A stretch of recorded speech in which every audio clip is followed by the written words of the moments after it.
I am very delighted to see you here. My name is Lars Møller. I'm the journalist together with this man, Jesper, and together with the Images Festival, we are organizing this very small but great national humor festival. It is with the talk show today, and it is with the comedy show tonight. And we have been fascinated working with humor and communication. We have a small communication office, and we use humor in our communication. And because we are aware that humor can break down borders, it can catch attention, it can open the mind for new understandings when it works. It can also diffuse attention, a complicated situation. When we teach, we use humor. When we write communication stuff, we use humor. And we wonder, how does humor work internationally, across borders? When it works, it can create wonders. When it doesn't work, it can be disasterful. This is what we want to exploit. Humor across borders today. We have invited comedians and scholars from the world and from Denmark to talk about these issues. And tonight we have invited comedians to meet each other on stage and actually act out the humor together across the borders. So I thank you for taking part in this. I should also say there are some young people here, some very young, and I told them it's okay if you want to go in and out. When you're getting a bit bored, it's okay. We have a lot of young people from the School of Street Circus. You're most welcome. You're also allowed to go in and out as it suits you. Can we have that tolerance in this room? Thank you for sharing. Now, do we have a loop station? Not just yet. Maybe.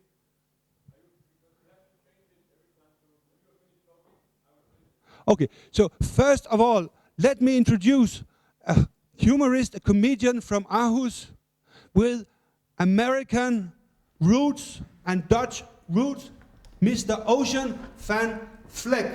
Tak.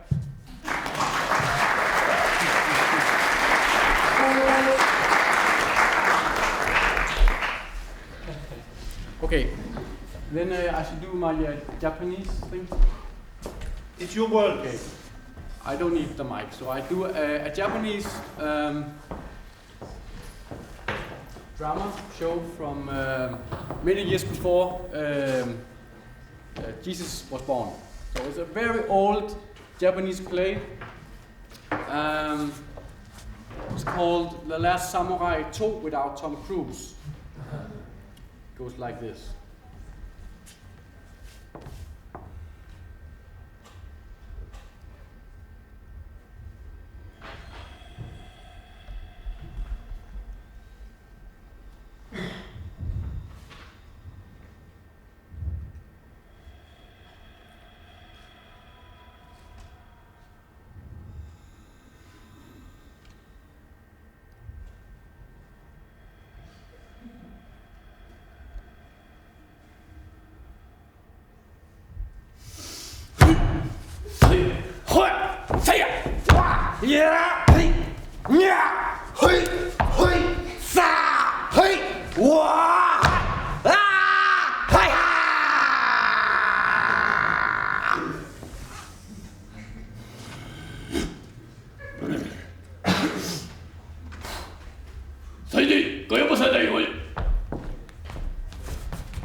个声音，哦，那可以，我声音可以不对？我看，现在我心情嘛，我来就会。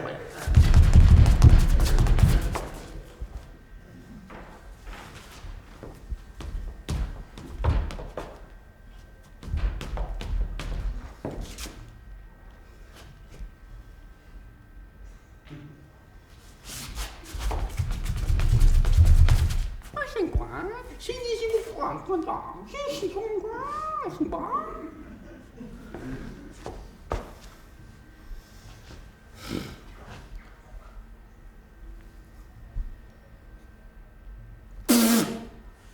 不要改，真的我的，真的我，谁不来啥可以？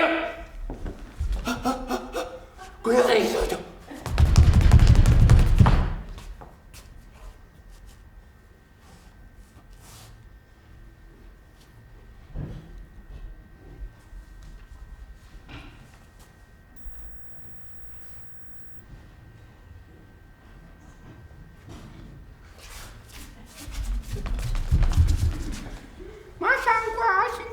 上花，心情上花，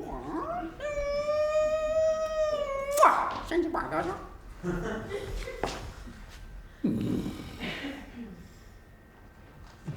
不要干这个人。啊？大家大高兴哟，从这里搞到大小弟就过到。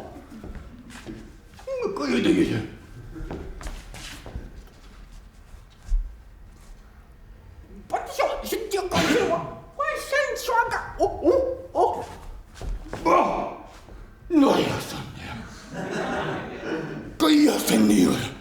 想当狗要是你，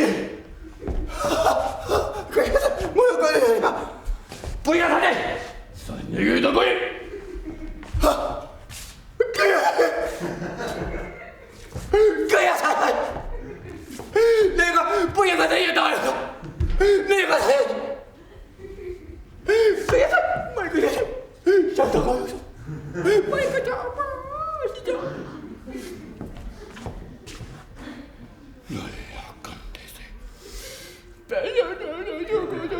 佢有8分嘅對遊戲，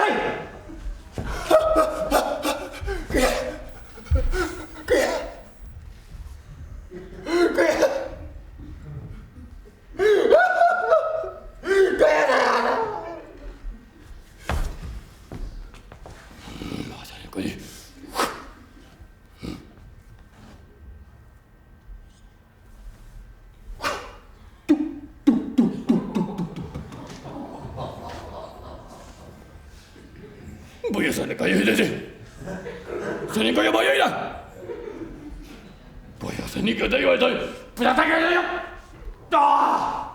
这个的，谁干没事？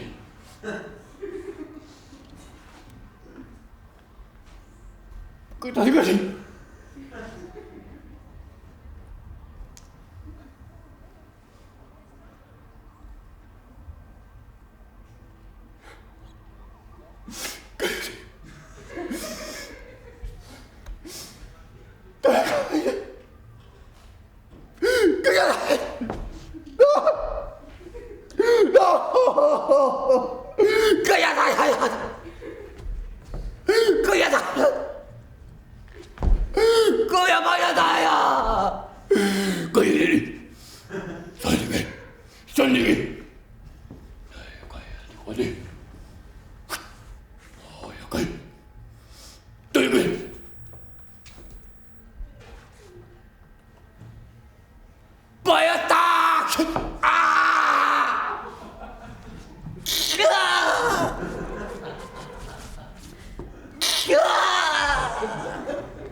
Ladies and gentlemen, this was Ocean van Vleck from the Street Circus School in Aarhus. Thank you very much. Now let me present to you our first speaker, a stand-up comedian from Cairo. He has witnessed the spring in Egypt on first hand. He's been part of it, and he wants to talk about how humor is so important to humanize politics. Let's give him a big hand.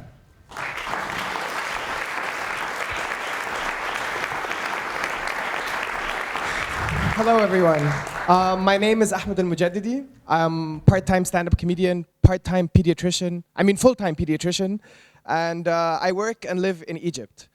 Let's paint a picture. Let's go back in time where the year was 2011, the month was January, and the day was the 25th. I'm sitting with my friends, and we're watching TV, and we're seeing news of protests spurting out of every single place, all of them trying to focus themselves to go to a place called Liberation Square, also known as Tahrir Square. Me and my friends, not being the politically active bunch, we're just sitting and watching and thinking, okay, nothing's gonna happen, nothing's gonna change, this has happened all the time before, and nothing has ever changed. The doorbell rings, and my girlfriend is at the door, and she's arguing because she has some politically active roots, and she starts arguing with me, we need to go now, even if we get arrested, this is a very important moment for Egypt. I start arguing and telling her, no, what's gonna happen, we're gonna get arrested, it's gonna be an issue, and nothing's gonna change. An hour later, I find myself in the middle of Tahrir Square because, of course, women. I'm sitting with my sister, my girlfriend, and two of my friends. And my girlfriend is trying to get to the center where it's very crowded. And I'm telling her, no, stay with me. So she lets go of my hand and starts running towards the center. So I don't know what to do because my sister's on the other side. So my sister's like, what are you doing? You gotta go with her. What happens to her? If something happens to her, what's gonna happen? I'm like, okay, so I run back and I go to my girlfriend and she's like, what are you doing? Your sister's on the other side. You need to be with her right now. And I'm like, okay, I don't know what to do. Thankfully, the government decided to know what to do. They launched tear gas canisters all over the place while this was happening to me. So we ran and we sought refuge in a building which was an Egypt Air office, and we were crying, and this was our first experience with tear gas, and we didn't know what to do. We tried washing our faces with it. Not a good idea. We only found out later that apparently Pepsi, which should be an ad for Pepsi later on, it helps dilute some of the toxins from the tear gas, which is funny. Fast forward 2 years later, we had free elections. We had a new president who was elected by the people, who belonged to a very conservative sect known as the Muslim Brotherhood. A year after he was elected, he was doing such a poor job that the people called down for him to leave office because of such a crappy job that he was doing in the presidency. Protests were had, the military decided to have a coup, and now we are presidentless and we are in shambles. Now, my argument here isn't on what's been happening or where my stance is. My argument here is maybe, just maybe, if people had a sense of humor, things could have changed. Obviously, referendums, constitutions, and things like that are very important as well. But a sense of humor could have helped avert some of the more negative aspects of what happened. Let's start with an example. During the McCain-Obama elections back when, people weren't sure who was going to win the elections, but what was sure was the television programs and the humor shows, they kept making fun of John McCain and Sarah Palin due to them being backwards and conservatives. But they made it their business, John McCain and Sarah Palin, to appear on these very television shows that were making fun of them and making a continuous mockery of them. That was important. It was important for people to see Sarah Palin on TV, on the very same show where she was being made fun of, to be made fun of in front of everyone and for her to be okay with it. It was important to show that they were being such good sports about it, because what happened was everyone saw it and they laughed. They thought they were being such good sports about it. It humanized them, and that's a very important word here today. There was a realization of, okay, these people, no matter what positions in power they're in, are just like you and me. They're able to take a hit without it affecting them as badly as people would think. Now that might sound a little bizarre because technically seeing people of power in a weakened position shouldn't improve their respect or whatever you want to call it. It should tend to be on a negative aspect. But what happened was in the polls, they shot up a little bit afterwards. It wasn't enough for them to win the elections, but at least this mental image of people saying, okay, these are backwards people that want to run the country down to the ground, that sort of evaporated a little bit. Politicians require to have a sense of humor about things. They need to convey a message that they're just like you and me. I can argue that if you take any man of power and Google them up on the internet, if the first 10 pictures don't show a few pictures of them smiling, then they were probably bad politicians to begin with. People in general, they need to feel comfortable with their leaders. Egypt's politicians were never that sort. Hosni Mubarak was an emotionless and very oppressive individual. He liked to jail people that made fun of him and criticized him, which was always a bad idea. Morsi and the Islamists, that was one of their problems. Sure, people were now able to criticize them, but they weren't able to criticize them freely. They were slapped with lawsuits, their channels would close down. It was a very big issue for them. So not only did Morsi run the country not well at all, but he also couldn't take criticism, even in the forms of jokes. Now, I can understand that satire in Egypt is a relatively new field, so it's understandable when sometimes the satire goes a little overboard. But still, to be slapped a lawsuit is a bit absurd. You had, on the other side, all these news channels supporting the Islamic Brotherhood, and they were being horrible. They were just spewing genuine hate speech, slander, and conspiracy. It was also a problem for them as well, because they couldn't bring in the new viewers. And when you have a country divided, sometimes that's what you need to do. You need to convince people who are on the border on your opinion. And it sort of sucks, because what they did was they always rathered on intimidation rather than humor, the Muslim Brotherhood. And it's an even bigger problem with the general stereotype of Islam and Islamists in general. If I say the word Muslim, the first thing that comes to a lot of people's minds is an angry, bearded, disheveled man screaming, "Death to the infidels!" The devout clerics we have aren't even doing anything to mend it. I'm sure that somewhere in a parallel universe out there, there's a world where if someone says Christian, they picture the KKK. My point is, it's not fair, because it's a small minority of Muslims, and they're now the broad stereotype of Islam, which sucks, because I'm a Muslim, and I'm not shouting at anyone right now. That wraps up the first part. The second part is that the people need to have a sense of humor. Like I said earlier, when you have two channels, one relying on humor to point out the error of someone's ways, and another one just spewing hate speech all the time with slander and contradictions and conspiracy, 9 times out of 10, if you're on the fence, you're going to watch the humorous show more. It's why sitcoms run for years after they've ended in syndication. It's why you and I still know Monica, Chandler, Joey, Rachel, Phoebe, and Ross, but we don't remember any of the characters' names and say something like CSI, except for Grissom, because he was an important person. Humor sticks more with people, and that's very important. It's important if you're in a divided country, and you need to win people over in the fence. That's the current situation in Egypt right now. We have 2 main camps. The first camp being the Islamist camp that believes that this military coup that happened was illegitimate. And they're literally dying on the streets protesting their belief that Morsi needs to be reinstated in office, no matter how bad of a president he was. The other camp is the camp that tells you that the coup is necessary, and will start telling you some nonsense on how it wasn't a coup and that the military is just here to, say hello to everyone. The media here has done a great job of convincing the people that these Islamists need to go. And not only that, but that they're completely, and that they're terrorists who are coming in the way of peace, justice, and funnily enough, democracy. Now, I'm not going to argue here on what I think, because that's not the point. But my point is, it was easier for people on the fence to get convinced by falsified media, because the Brotherhood and the Islamists, at least to the common people, had this sort of idealistic stereotype of, we will infringe on your rights because it is the Islamic way. They were intimidating, and every time you try to speak to one of these supporters or members, there was no easy point of access to them. It was very hard to relate to them, and that's important, even long before this coup business. Sometimes it got to the point of absurdity, because even in the points of pure hilarity, they'd still maintain such a serious atmosphere. And I'll use a certain example that happened a year ago. During Morsi's era, he had appointed a prime minister by the name of Hisham Andil. And our previous prime minister, he had a Twitter account where he'd show the updates that were happening in the cabinet. And during one day in the morning, one of his Twitter updates was basically on how well he was doing on Farmville. So needless to say, the opposition media went crazy with this story. Statements were made on how is it that the cabinet is playing Farmville and they're not doing anything to organize the country, and what is this nonsense?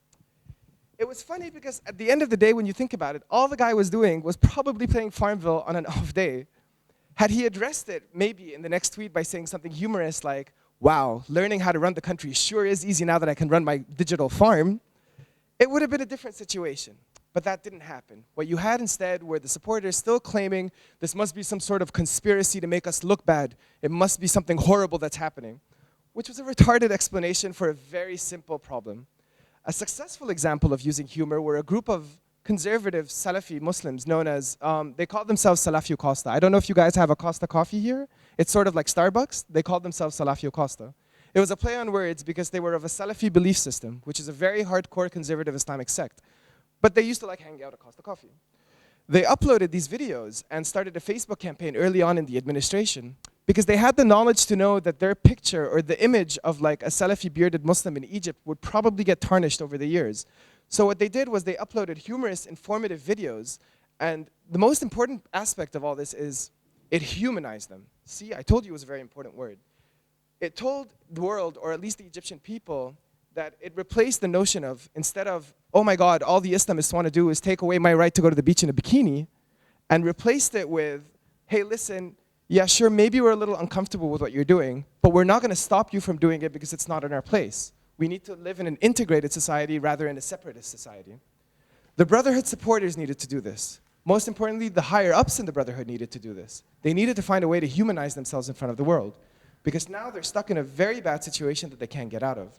Sure, they're supporting democracy, if you think about it, but the majority doesn't agree with you because they can't relate to you. And I think that's the most important thing to have here. No one will support you if they can't relate to you.